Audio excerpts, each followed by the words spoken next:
to them. Descarado won the Caulfield Cup again. American to the end.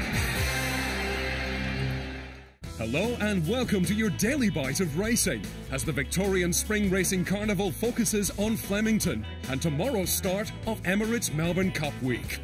And despite 4 Group 1s and the appearance of some exciting gallopers, Derby Eve has been hijacked by the jockey of the spring.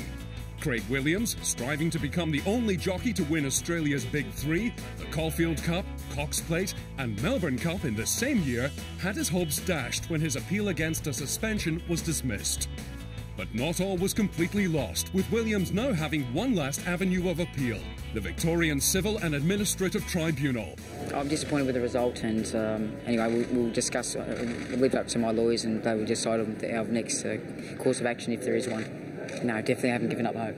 That's still my dream to be able to ride Dunedin in the Melbourne Cup, and like I said, I'm hoping that we've still got a couple more options. Williams appeared before the Racing Appeals and Disciplinary Board over a 10-meeting suspension for careless riding at the Bendigo Cup meeting on Wednesday. Anyway, that's the verdict as is, and I've got to focus now on Derby Day.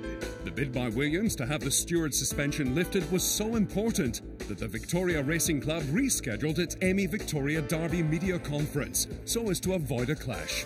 There, Glyn Schofield, the South African-born rider of Derby favourite Mana Wanui, said he was impressed by the gelding from the outset. Ron has always had a high opinion of him, and he said, you better come and have a ride on this horse and see what you think. And as soon as I galloped him and got off him, that's exactly what I said. I said, look, I don't want to get off this horse at all. He gave me that good a feel in the condition that he was in, and he's just progressed and improved ever since. Oh, look, it's a great race, big high-pressure race, high-profile race, and I'm privileged to be on the favourite, and I wouldn't swap him obviously for any other runner, and I go into the race with a lot of confidence. And Craig Williams will no doubt be wishing the same rules applying to suspensions in South Africa existed in Australia. In South Africa, they allow you, if you get suspended, and there are Group 1 races that fall in that period, you're allowed to fulfil those engagements, and then they just add on an extra day at the end of your suspension. So it not only you still get penalised, but they're not penalising the connections of the horses as well as yourself. Former science teacher turned trainer Ron Lehman was also smitten early on by Mana Wanui. So virtually from day one we've had an opinion of him. He had a presence about him. It's just the way he paraded, the way he walked. He was a good style of horse. He wasn't not an overly big horse. It was just his presence and the way he walked out that caught my eye. But Derby Day is much more than just the Derby. It's an action-packed day with every race producing stars, future stars, and perhaps even a champion. Sheikh Mohammed Sepoy is likely to start the shortest runner of the day in the Group 1 Coolmore Stakes. Yet another short-price star will be Thousand Guineas winner Atlantic Jewel in the Wakeful Stakes, en route to the VRC Oaks on Thursday for trainer Mark Kavanagh and jockey Michael Rodd. But the most intriguing race on the programme is the Group 3 Lexus Stakes. 15 of the 16 acceptors in the Lexus are still in the Cup, but only 3 of them are assured of a start.